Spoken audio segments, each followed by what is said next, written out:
வணக்கம். நம்ம இங்கிலீஷ் கிளாஸ்ல ப்ரோனவுன்ஸ் பார்த்துட்டு இருக்கோம். இன்னைக்கு என்ன ப்ரோனவுன்ஸ் பார்க்க போறோம் அப்படின்னா, இன்னைக்கு பார்க்க போற pronoun relative pronouns. Okay, relative pronouns அதுதான் நம்ம இன்னைக்கு பார்க்க போறோம். அப்புறம் இன்னொன்று வந்து காம்பவுண்ட் ரிலேட்டிவ் ப்ரோனவுன்ஸ். இது ரெண்டுமே தான் நம்ம பார்க்க போறோம். First relative pronouns.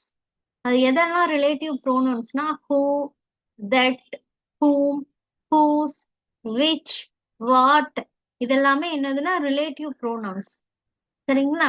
இப்போ ஒரு பீப்புள் அவங்கள ரெஃபர் பண்ணணும்னா அந்த இடத்துல என்ன ரிலேட்டிவ் ப்ரோனவுன் வரும்னா ஹூ ஆர் தட், இல்லைன்னா ஹூம், ஹூஸ். சரிங்களா? அதுவே திங்ஸ் ரெஃபர் பண்றதா இருந்தா ஹூ வராது, அதுக்கு பதிலா என்ன வரும்? விச் வரும், தட் வரும், வாட் வரும், ஹூஸ் வரும். சரிங்களா? ஹூம் வந்து ஒன்லி எதுக்கு தான் வரும்னா பீப்புளுக்கு தான் வரும். அதே மாதிரி விச், வாட் இதெல்லாம் மோஸ்ட்லி எதுக்கு தான் வரும் அப்படின்னா திங்ஸை ரெஃபர் பண்ண தான் வரும். இப்போ ஒரு சென்டென்ஸ்ல சப்ஜெக்ட வந்து ரெஃபர் பண்ணக்கூடியதுக்கு எதெல்லாம் வரும்னாக்கா, சப்ஜெக்ட்ல ஒரு நவுன் வரும் இல்லையா, அதை ரெஃபர் பண்றதுக்கு நம்ம யூஸ் பண்ணக்கூடிய ரிலேட்டிவ் ப்ரோனவுன்ஸ் என்னன்னா ஹூ, தட், விச், வாட். அதுவே ஆப்ஜெக்ட ரெஃபர் பண்றதா இருந்தா who, whom, that, which, what. இந்த இடத்துல பாத்தீங்கன்னா whom அப்படின்றது சப்ஜெக்ட ரெஃபர் பண்றதுக்கு வரவே வராது. எதை ரெஃபர் பண்றதுக்கு தான் வரும்? ஆப்ஜெக்ட ரெஃபர் பண்றதுக்கு தான் வரும். மத்த எல்லாமே பாத்தீங்கன்னா ஹூ, தட், விச், வாட் இது எல்லாமே சப்ஜெக்ட ரெஃபர் பண்ணவும் யூஸ் ஆகும், ஆப்ஜெக்ட ரெஃபர் பண்ணவும் யூஸ் ஆகும். அடுத்தது பாத்தீங்கன்னா ஹூஸ். ஹூஸ் வந்து பீப்புள், திங்ஸ் ரெண்டுமே ரெஃபர் பண்ண யூஸ் ஆகும். ஆனா அது மெயினா எந்த இடத்துல யூஸ் ஆகும்னா பொசசிவா பயன்படும். பொசசிவ்னா என்ன அர்த்தம்னாக்கா பிலாங்ஸ் டு அப்படின்னு சொல்லுவாங்க இல்லையா, உரிமை, உடைமை அப்படின்னு சொல்லுவாங்க இல்லையா, அந்த இடத்துல என்னன்னாக்கா ஒரு பொருளுக்கு நீங்க உரிமை கொண்டாடுறீங்க, ஒரு பர்சனுக்கு உரிமை கொண்டாடுறீங்க அப்படின்னா அந்த இடத்துல நீங்க என்ன பண்ணணும்? ஹூஸ் அப்படின்ற அந்த ரிலேட்டிவ் ப்ரோனவுன் நீங்க யூஸ் பண்ணணும். சரிங்களா? இந்த சார்ட்டை நீங்க வந்து நோட் பண்ணிக்கோங்க. இப்ப எக்ஸாம்பிள் சொல்லும் போது இன்னும் கிளியரா உங்களுக்கு புரியும். இப்ப பாருங்க, ரிலேட்டிவ் ப்ரோனவுன் இத பார்த்தா எங்கேயோ பார்த்த மாதிரியே நமக்கு இருக்கு இல்லையா? இன்ட்ராகேட்டிவ் ப்ரோனவுன்ஸ் இருக்கு இல்லையா, அதுவும் கிட்டத்தட்ட இதே தான் நம்ம படிச்சோம். ஆனா இன்ட்ராகேட்டிவ் அப்படின்ற இடத்துல இந்த இந்த வாட், விச், ஹூ இதெல்லாம் எதுக்கு பயன்படுத்தணும் அப்படின்னா ஆஸ்கிங் கொஸ்டின்ஸை வந்து கேட்கறதுக்கு அதை பயன்படுத்தணும். ஆனா இந்த இடத்துல இன்ஸ்டன்ட் கொஸ்டின்ஸ் இது கேட்காது, அதுக்கு பதில் வந்து நவுனை ரெஃபர் பண்றதுக்கு இது ஹெல்ப் பண்ணும். சரிங்களா? என்னென்ன வந்து பீப்புள், திங்ஸ் ஐடென்டிஃபை பண்றதுக்கு இந்த பீப்புள், திங்ஸ், நவுன் இருக்கு இல்லையா, இதை ஐடென்டிஃபை பண்றதுக்கு இந்த ரிலேட்டிவ் ப்ரோனவுன்ஸ் வந்து ஹெல்ப் பண்ணுது. சரிங்களா? இந்த இடத்துல இந்த கொஸ்டின் ரைஸ் பண்றதுக்கு ஹெல்ப் பண்ணாது. சரிங்களா? இது எதை ரிலேட் பண்றதுக்கு ஹெல்ப் பண்ணுது? நவுன்ஸ், அதாவது பீப்புள், திங்ஸ் இதை வந்து ரிலேட் பண்றதுக்கு ஹெல்ப் பண்ணுது. அதனால இதுக்கு ரிலேட்டிவ் ப்ரோனவுன். சரிங்களா? இப்போ எக்ஸாம்பிள் பாருங்க, this is the book which I bought yesterday அப்படின்னு இருக்கு இல்லையா, இந்த இடத்துல விச்ன்றது ரிலேட்டிவ் ப்ரோனவுன். இது எதை ரிலேட் பண்ணுது? இந்த இடத்துல பாத்தீங்கன்னா புக். சரிங்களா? இந்த புக்கை வந்து ரிலேட் பண்றது, இந்த விச்ன்றது இந்த புக்கை ரிலேட் பண்ணுது. இந்த இடத்துல விச் எங்க படிச்சோம்? திங்ஸை வந்து ரெஃபர் பண்ற சப்ஜெக்டாவும் வரலாம், ஆப்ஜெக்டாவும் வரலாம்னு படிச்சோம். சரிங்களா? இந்த இடத்துல புக்குன்றது நவுன். இதை ரிலேட் பண்றதுக்கு இந்த விச் அப்படின்ற ரிலேட்டிவ் ப்ரோனவுன் வந்து ஹெல்ப் பண்ணுது. சரிங்களா? அடுத்தது ஐ met my friend who had just returned from US. இங்க வந்து whoன்றது ரிலேட்டிவ் ப்ரோனவுன். இது எதை ரிலேட் பண்ணுது? ஃப்ரெண்ட், அதாவது மை ஃப்ரெண்ட். சரிங்களா? அதுதான் இங்க ரிலேட் பண்ணுது, இந்த நவுனை ரிலேட் பண்ணுது. அடுத்த this is the mobile that you gave wrong yesterday. That அப்படின்றது என்னது? Relative pronoun. இது எதை வந்து ரெஃபர் பண்ணுது? மொபைல் அப்படின்ற நவுனை இது ரெஃபர் பண்ணுது. இந்த இடத்துல மொபைல்ன்றது என்னது? ஒரு திங். அடுத்தது த பர்சன் ஹூம் யூ மெட் இஸ் மை பிரதர். இந்த ஹூம்ன்றது நீங்க ஏற்கனவே நம்ம பார்த்தோம். ஹூம்ன்றது மோஸ்ட்லி ஆப்ஜெக்ட்ல மட்டும்தான் யூஸ் பண்ணுவோம், அதுவும் பீப்புளை ரெஃபர் பண்ணாதான் யூஸ் பண்ணுவோம். இந்த இடத்துல பாத்தீங்கன்னா மை பிரதர் அப்படின்றது ஆப்ஜெக்ட், ஒரு பர்சன். அப்ப ஹூம்ன்றது எதை ரிலேட் பண்ணுதுங்க? இந்த மை பிரதரை இங்க ரிலேட் பண்ணுது. அடுத்தது student whose book is lost is upset. இந்த ஹூஸ் அப்படின்ற ப்ரோனவுன் வந்து மோஸ்ட்லி பொசசிவ்ல தான் வரும் அப்படின்னு படிச்சோம் இல்லையா? இப்ப வந்து இந்த இடத்துல என்ன possessive? the student whose book is lost is upset. இங்க வந்து the student அப்படின்றதுதான் எதை மீன் பண்ணுது? அது யாருடைய யாருக்கு உரிமையான புத்தகம்னா அந்த ஸ்டூடெண்ட்டுக்கு உரிமையான புத்தகம்.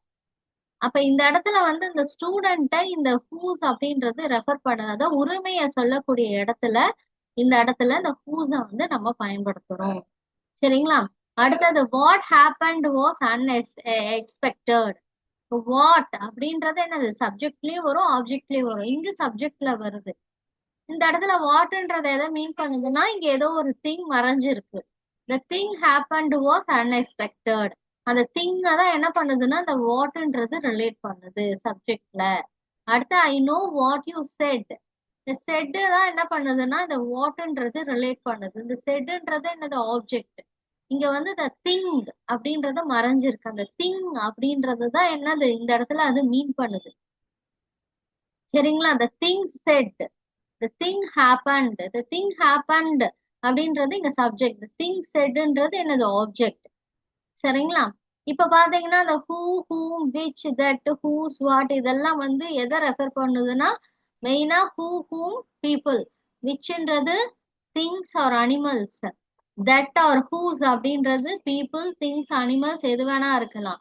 வாட்ன்றது ஒன்லி திங்ஸ் தான் அதை ரெஃபர் பண்ணும். அடுத்த பாத்தீங்கன்னா காம்பவுண்ட் ரிலேட்டிவ் ப்ரோனவுன்ஸ். சரிங்களா? இப்ப ரிலேட்டிவ் ப்ரோனவுன்ஸே காம்பவுண்டா யூஸ் பண்ணுவோம். எப்பன்னா அந்த ரிலேட்டிவ் ப்ரோனவுன்ஸ் கூட எவர் அப்படின்ற வார்த்தை சேரும் பொழுது, அந்த வேர்ட் சேரும் பொழுது அது என்னவா மாறுது? Compound relative pronoun. இப்போ ஹூன்றது ரிலேட்டிவ் ப்ரோனவுன், அது கூட எது ஆட் ஆகுது? எவர். அது மாதிரி விச் கூட எவர், ஹூம் கூட எவர், வாட் கூட எவர். இப்படி சேரும் பொழுது இந்த whoever, whichever, whomever, whatever இதெல்லாமே நம்ம என்ன சொல்றோம்னா காம்பவுண்ட் ரிலேட்டிவ் ப்ரோனவுன். இந்த ஹூ எவர் அப்படின்றது எதை ரிலேட் பண்ண? Any person. Whoever finishes first wins அப்படின்னு சொல்றாங்க இல்லையா? அப்ப எனி பர்சன். விச் எவர் அப்படின்னா anything. Choose whichever colour you prefer, any colour அப்படின்னு வருது இல்லையா? இந்த இடத்துல எனி பர்சன், இந்த இடத்துல any colour, anything. whom ever, whom everனா எனி பர்சன் டு whom அப்படின்னா என்ன அர்த்தம்னா ஐ will support whom ever you support. அப்பனா any person to whom you support அப்படின்னா என்ன அர்த்தம்னா அந்த இடத்துல any person to whom you support. I am ready to support any person to whom you support. அதுதான் இந்த இடத்துல whom everன்றது மீன் பண்ணுது. அடுத்த வாட் எவர். வாட் எவர்னா என்னது? Anything. சரிங்களா? Do whatever makes you happy. வாட் எவர்னா என்னது? இந்த இடத்துல do anything makes you happy அப்படின்னு அர்த்தம். சரிங்களா? இந்த இடத்துல any person finishes first wins. இந்த இடத்துல choose any colour you prefer. இந்த இடத்துல I will support any person to whom you support. இந்த இடத்துல do anything makes you happy. சரிங்களா? இதெல்லாம் ரீப்ளேஸ் பண்ணி தான் இது வருது இந்த இடத்துல, இந்த காம்பவுண்ட் ரிலேட்டிவ் நவுன். ஓகே, இப்போ வந்து உங்களுக்கு புரிஞ்சிருக்கும்னு நினைக்கிறேன். டவுட் இருந்தா கேளுங்க. இப்போ எக்ஸசைசஸ் கொடுத்துருக்கேன். இப்போ relative compound relative pronoun.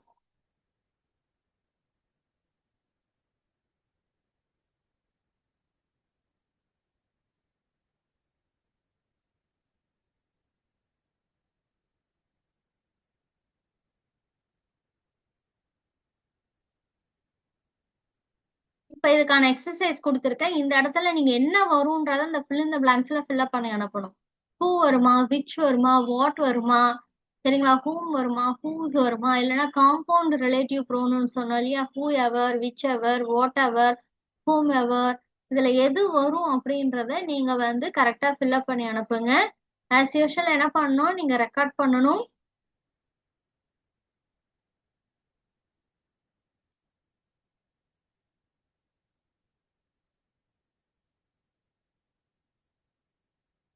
the definition, relative and compound relative pronouns ஓட definition examples-லாம் வாய்ஸ் மெசேஜ் அனுப்புங்க. அதுக்கப்புறம் அதோட டெஃபினிஷன் எக்ஸாம்பிள்ஸ் அந்த டேபிள்ஸ் எல்லாமே எழுதி அனுப்புங்க. நீட்டா ப்ரெசென்ட் பண்ணுங்க. அதுக்கப்புறம் அந்த ஃபில் இன் த பிளாங்க்ஸ் அந்த எக்ஸசைஸ் பண்ணுங்க. பிளஸ் தமிழ் டிரான்ஸ்லேஷனும் பண்ணி அனுப்புங்க. ஓகே, இதுதான் எனக்கான அசைன்மெண்ட். தேங்க்யூ.